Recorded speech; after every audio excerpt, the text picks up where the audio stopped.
pessoal do canal NPL Não Pare de Ler, tudo bem com vocês? Joia, espero que sim. Olha só, eu estou aqui hoje para fazer um segundo vídeo relacionado a um livro. É a primeira vez que eu faço um segundo vídeo, porque eu achei que ficou faltando alguma coisa a ser complementada com relação ao livro Estado Pós-Democrático do juiz de direito do Rio de Janeiro, Dr. Rubens R.R. Casara. Em certa altura do livro, ele fala sobre valores democráticos, valores liberais clássicos, que são liberdade e verdade. Para ele, esses valores no Estado pós-democrático brasileiro, o Estado em que a democracia já não está mais viva, fazendo um paralelo com o livro Como Morrem as Democracias, dos professores Steven Levitsky e Daniel Ziblatt. Bem, para o Dr. Rubens Casara, a democracia no Brasil já morreu, já estamos num Estado pós-democrático, porque esses valores liberais clássicos, verdade e liberdade, foram esvaziados de sentido através de uma ideologia neoliberal, uma ideologia capitalista neoliberal de mercado. Então, verdade e liberdade, e principalmente no contexto judiciário, que é o foco do livro, já foram esvaziados de sentido, o que dá o entendimento de que a democracia já não existe mais. O que existe é uma farsa de crise que é ventilada na sociedade, crise propalada que nunca termina, que nunca acaba e que demonstra que verdadeiramente a democracia já não está mais viva, já é falecida no Brasil, depois de tantos fatos, tantos desmandos, tantas operações judiciárias que desrespeitam os direitos fundamentais, as garantias fundamentais do indivíduo, com prisões coercitivas, com juízes servindo de investigadores, com o Ministério Público não somente apresentando denúncia, mas divulgando provas à mídia, à imprensa, que faz um jogo aí, um jogo próprio de interesses, né? Então, verdade e liberdade já não existem mais. São valorados num sentido mercadológico. É muito interessante isso, porque ele toca nesse assunto e me fez lembrar de outros livros, né? Me fez lembrar de outros livros, inclusive, que nós falamos aqui, como o livro do Michel Foucault, Vigiar e Punir, que fala ali sobre as punições, a criminologia, como isso foi evoluindo na história até chegar na dosimetria das penas hoje, né? Então, também me faz lembrar o livro da doutora Elizabeth Noelle Neumann, falando sobre opinião pública, né? A espiral do silêncio. Por quê? Porque no Estado pós-democrático, esses valores que não têm mais o sentido liberal clássico, mas têm um sentido mercadológico, são manipulados, são manipuláveis, manipulados por aqueles que estão à frente do jogo, aqueles que estão acima da população mediana e que se arrogam a ditar as regras do jogo dito democrático, que na verdade, segundo a teoria do Dr. Rubens Casara, né, Rubens R.R. Casara, já não são mais valores democráticos, mas esvaziados de sentido, são agora vendidos de acordo com o seu valor de mercado.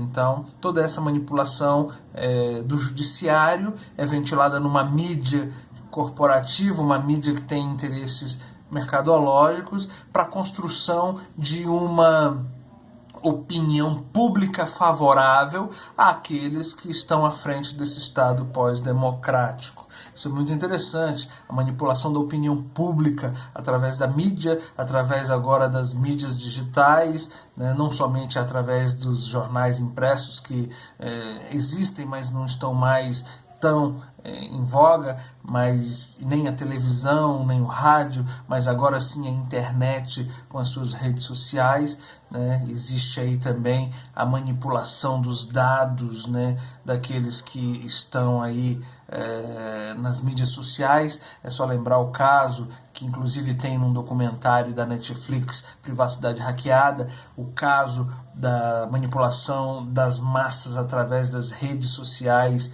Facebook, WhatsApp, né, nas eleições de Donald Trump, também no Brexit inglês, né, através de uma empresa que conseguiu os dados e manipulou os dados, os algoritmos, a Cambridge Analytica, né, que pegou os dados e manipulou para dominar as eleições nesses lugares. Então também acontece no Brasil, também aconteceu no Brasil, provavelmente aconteceu no Brasil, está ainda sendo estudado e investigado, e tudo isso é tocado no livro do professor R.R. Casara, Uma Sociedade, que me faz lembrar um outro livro, Sociedade do Espetáculo, de Guy Debord, né? Uma sociedade de espetáculo. Foi montado um espetáculo no judiciário brasileiro para manipulação da realidade de crise da democracia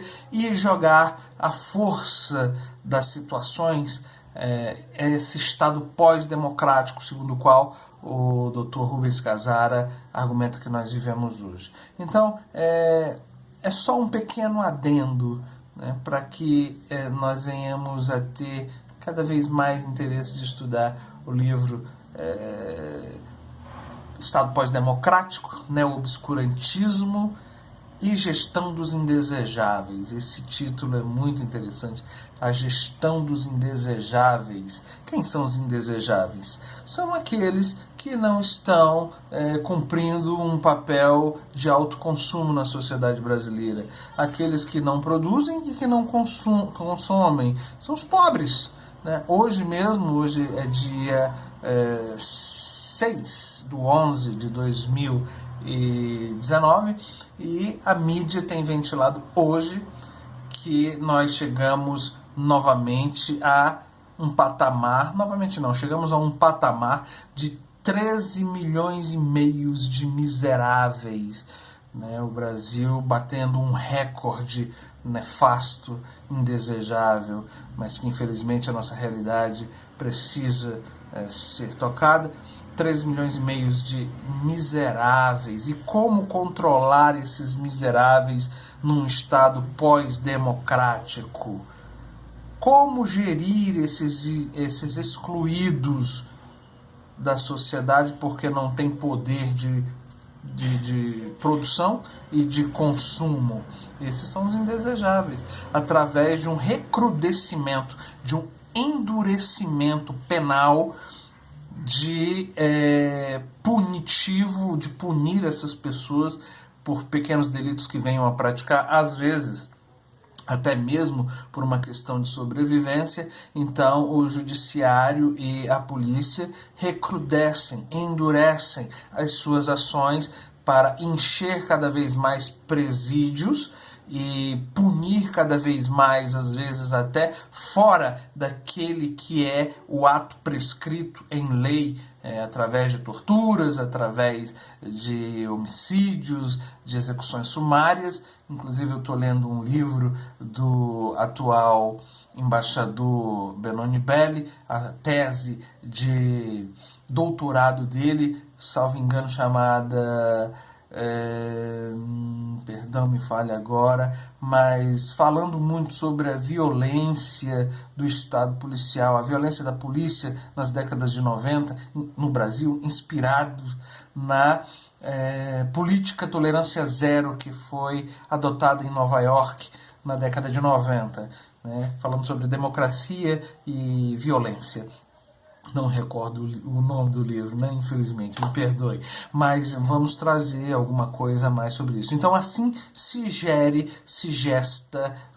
não, mas se administra os indesejáveis no Estado pós-democrático, através de uma política de recrudescimento, de endurecimento penal, judiciário, prendendo mais as pessoas, violentando mais os direitos, né, sociais das pessoas, e as pessoas, porque vão sentir necessidades de satisfazer as suas, vão sentir a necessidade de satisfazer as suas necessidades, mas vão praticar atos que vão ser tornados cada vez mais criminosos.